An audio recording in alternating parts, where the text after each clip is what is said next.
সামনেই বিধানসভা নির্বাচন। এত বড় রাজনৈতিক যুদ্ধের সম্মুখীন হয়েছে সমস্ত রাজনৈতিক দল।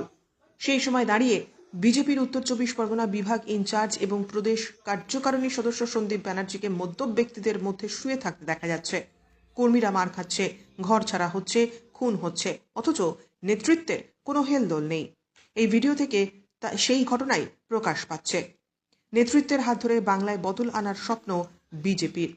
সেই স্বপ্নকে ত্যাগ করতে হবে বলে মনে করছে রাজনৈতিক মহল, যদিও এই ভিডিওর সত্যতা আমরা যাচাই করিনি।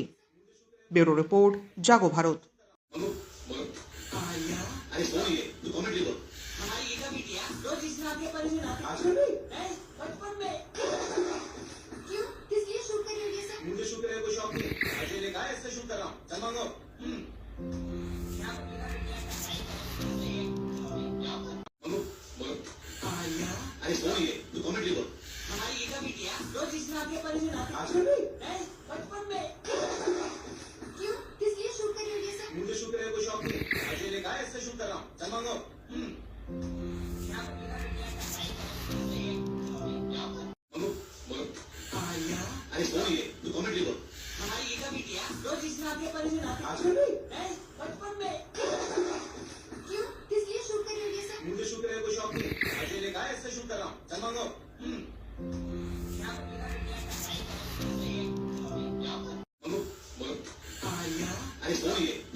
मुझे शुक्र है कोई शौक नहीं, अकेले का ऐसे शूट कर रहा हूँ, चल मांगो।